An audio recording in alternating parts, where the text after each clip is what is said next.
Hello hi welcome back to my channel. ಎಲ್ಲರೂ ಹೇಗಿದ್ದೀರಾ? I hope ಎಲ್ಲರೂ ಚೆನ್ನಾಗಿದ್ದೀರಾ ಅಂತ ಭಾವಿಸ್ತಿದ್ದೀನಿ. ಸೊ ಯಾರೆಲ್ಲ ನನ್ನ ಚಾನಲನ್ನು ಹೊಸದಾಗಿ ನೋಡ್ತಿದ್ದೀರಾ, ಪೂರ್ತಿಯಾಗಿ ವಿಡಿಯೋ ನೋಡಿ. ವಿಡಿಯೋ ನಿಮಗೇನಾದರೂ ಇಷ್ಟ ಆದರೆ ವಿಡಿಯೋಗೆ ಒಂದು ಲೈಕ್ ಕೊಡಿ, ಹಾಗೆ ನನ್ನ ಚಾನಲನ್ನು ಸಬ್ಸ್ಕ್ರೈಬ್ ಮಾಡ್ಕೊಳ್ಳಿ. ಇವತ್ತು ಬೆಳಗ್ಗೆ ಸ್ವಲ್ಪ ಲೇಟಾಗೇ ಇದ್ವಿ, ಯಾಕಂದರೆ ರಾತ್ರಿ 12:30 ತನಕ ಲಕ್ಕಿ ಎದ್ದೇ ಇದ್ದ ಗೊತ್ತಾ. ಬರೀ ಆಟ ಆಡ್ಕೊಂಡೇ ಇದ್ದ. 11 ಗಂಟೆ ತನಕ ಆಯುಷು ಮತ್ತು ನಮ್ಮ ಯಜಮಾನ್ರು ಇಬ್ಬರು ಕೂಡ ಲಕ್ಕಿನ ಆಟ ಆಡಿಸ್ಕೊಳ್ತಾ ಇದ್ರು. ಸೊ ಅಷ್ಟರಲ್ಲಿ ನಾನು ಒಂದಷ್ಟು ವೀಡಿಯೋಸ್ ಇತ್ತು, ವೀಡಿಯೋಸ್ಗೆ ವಾಯ್ಸ್ ಓವರ್ ಕೊಡಬೇಕಿತ್ತು.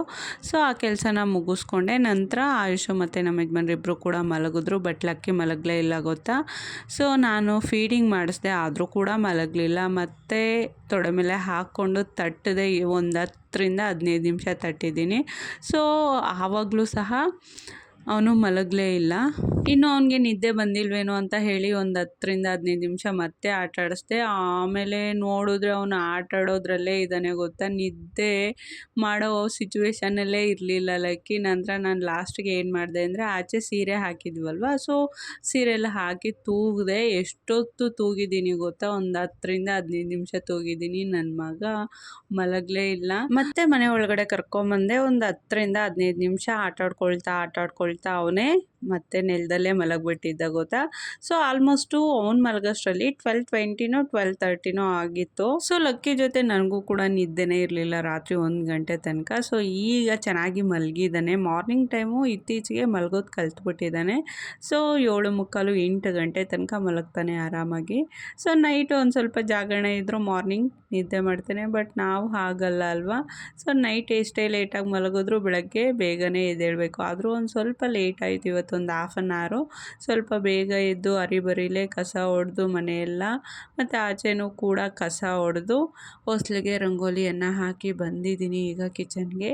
ಹೆಸರು ಕಾಳು ಮತ್ತು ಗೋರಿಕಾಯನ್ನು ಹಾಕಿ ನಾನಿಲ್ಲಿ ಇವತ್ತು ಬಸ್ಸಾರನ್ನು ಮಾಡ್ತಿದ್ದೀನಿ. ಸೊ ಬಸ್ಸಾರಿನ ಜೊತೆಗೆ ನಾನು ಪಲ್ಯನೂ ಕೂಡ ಮಾಡ್ತೀನಲ್ವ, ಅದಕ್ಕೆ ಒಂದಷ್ಟು ಚಪಾತಿಯನ್ನು ಕೂಡ ಮಾಡ್ಕೊಳ್ಳೋಣ ಅಂತ ಹೇಳಿ ಚಪಾತಿ ಹಿಟ್ಟನ್ನು ಸಹ ನಾನು ರಾತ್ರಿಯೇ ಕಲಸಿಟ್ಟಿದ್ದೆ. ಅದೇ ರೀತಿ ನಾನು ಬಸ್ಸಾರಿಗೆ ಒಂದು ಕುಕ್ಕರಲ್ಲಿ ಹೆಸರು ಕಾಳು ಮತ್ತು ಗೋರಿಕಾಯನ್ನು ಹಾಕಿ ಬೇಯಲಿಕ್ಕೆ ಇಟ್ಟಿದ್ದೀನಿ. ಸೊ ಈ ಕಡೆ ಬಂದರೆ ನಾನು ಬೀಟ್ರೂಟ್ ಪಲ್ಯವನ್ನು ಮಾಡ್ತಿದ್ದೀನಿ. ಸೊ ಇದು ಎಕ್ಸ್ಟ್ರಾ ಆಯಿತು.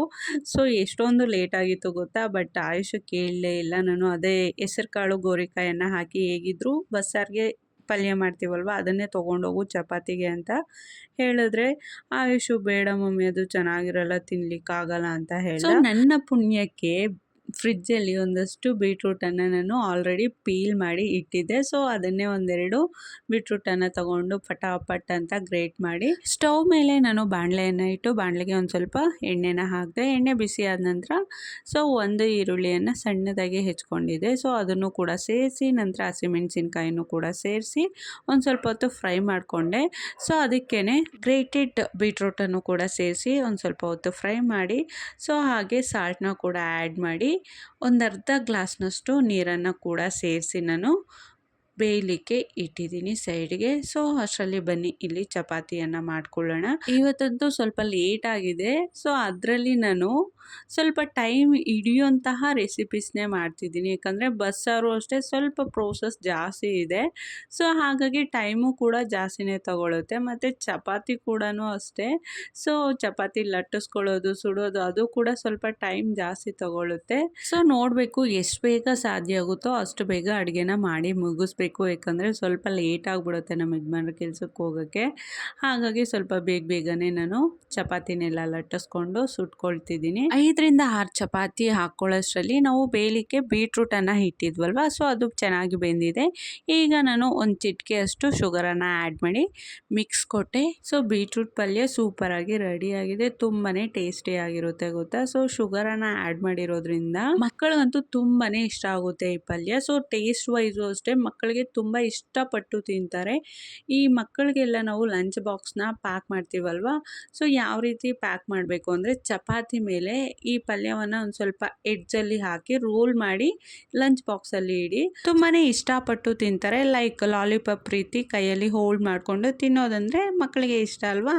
ಸೊ ನಾವು ಅಡುಗೆ ಮಾಡೋದೊಂದು ಕಲೆ ಆದರೆ ಮಾಡಿರೋ ಅಡುಗೆನ ಮಕ್ಕಳು ಇಷ್ಟಪಟ್ಟು ತಿನ್ನಬೇಕಲ್ವ, ಆ ರೀತಿ ಲಂಚ್ ಬಾಕ್ಸಲ್ಲಿ ಡೆಕೋರೇಟ್ ಮಾಡಿ ಕಳಿಸ್ಬೇಕು. So LKG to first standard ಮಕ್ಕಳು ಯಾರ್ಯಾರು ಮನೇಲಿ ಇರ್ತಾರೆ, ಸೊ ಅಂಥವ್ರಿಗೆಲ್ಲ ಈ ಟಿಪ್ಪು ವರ್ಕ್ ಆಗುತ್ತೆ, ಯೂಸ್ ಮಾಡ್ಕೊಳ್ಳಿ. ಸೊ ಆಯುಷ ಅಷ್ಟೇನು ಚಿಕ್ಕ ಮಗು ಅಲ್ಲ, ಹಾಗಾಗಿ ನಾನು ನಾರ್ಮಲಾಗಿ ಲಂಚ್ ಬಾಕ್ಸ್ನ ಹೇಗೆ ನಾವು ಪ್ಯಾಕ್ ಮಾಡ್ತೀವೋ ಅದೇ ರೀತಿಯೇ ಪ್ಯಾಕ್ ಮಾಡೋದು. ಸೊ ನೋಡಿ, ಹಾಗೆ ಮಾತಾಡ್ತಾ ಮಾತಾಡ್ತಾ ಒಳ್ಳೆ ಬಸ್ಸಾರಂತೂ ರೆಡಿ ಮಾಡ್ಕೊಂಡಿದ್ದೀನಿ. ಸೊ ಇದು ಹೇಗೆ ಮಾಡಿದೆ ಅನ್ನೋದು ಪ್ರೋಸೆಸ್ಸೇ ನಾನು ಹೇಳಲಿಲ್ಲ, ಮತ್ತು ವೀಡಿಯೋನೂ ಸ್ವಲ್ಪ ಮಾಡ್ಕೊಳ್ಳೇ ಇಲ್ಲ. ನೋಡಿ, ಲಂಚ್ ಬಾಕ್ಸ್ಗೆಲ್ಲ ನಾನು ಬೀಟ್ರೂಟ್ ಪಲ್ಯವನ್ನು ಹಾಕಿದೆ, ಬಾಕಿದು ಒಂದು ಬಟ್ಲಲ್ಲಿ ಹಾಕಿಟ್ಟಿದ್ದೀನಿ. ನೋಡಿ, ಬಸ್ಸಾರಿನ ಜೊತೆ ಮಾಡ್ಕೊಂಡಿರುವಂತಹ ಹೆಸರು ಕಾಳು ಮತ್ತು ಗೋರಿಕಾಯಿ ಪಲ್ಯ ಎಷ್ಟೊಂದು ಹಾಗೆ ಇದೆ ನೋಡಿ. ಆ್ಯಕ್ಚುಲಿ ಸ್ವಲ್ಪ ಗೋರಿಕಾಯನ್ನು ಮತ್ತು ಹೆಸರು ಕಾಳನ್ನು ಸ್ವಲ್ಪ ಜಾಸ್ತಿನೇ ಹಾಕಿದೆ, ಯಾಕಂದರೆ ಚಪಾತಿಗೂ ಬೇಕು ಅಂತ ಹೇಳಿ. ಎಕ್ಸ್ಟ್ರಾ ಬೀಟ್ರೂಟ್ ಪಲ್ಯನೂ ಸಹ ಮಾಡ್ಕೊಂಡ್ವಲ್ವ, ಹಾಗಾಗಿ ನೋಡಿ ಬಸ್ಸಾರಿನ ಜೊತೆ ಮಾಡಿರುವಂತಹ ಪಲ್ಯ ಹಾಗೆ ಉಳಿದಿದೆ, ಬೀಟ್ರೂಟ್ ಪಲ್ಯ ಖಾಲಿ ಆಗಿದೆ. ಸೊ ಇದಿಷ್ಟು ಇವತ್ತಿನ ವ್ಲಾಗ್. ಐ ಹೋಪ್ ಎಲ್ಲರಿಗೂ ಸಹ ಈ ವ್ಲಾಗ್ ಇಷ್ಟ ಆಗಿರುತ್ತೆ ಅಂತ ಭಾವಿಸ್ತಿದ್ದೀನಿ. ಯಾರಿಗೆಲ್ಲ ಈ ವ್ಲಾಗ್ ಇಷ್ಟ ಆಗಿದೆಯೋ ದಯವಿಟ್ಟು ವಿಡಿಯೋಗೆ ಒಂದು ಲೈಕ್ ಕೊಡಿ, ಮಿಸ್ ಮಾಡದೆ ನನ್ನ ಚಾನಲನ್ನು ಸಬ್ಸ್ಕ್ರೈಬ್ ಮಾಡ್ಕೊಳ್ಳಿ. ಎಲ್ಲರಿಗೂ ಕೂಡ thank you so much. Bye.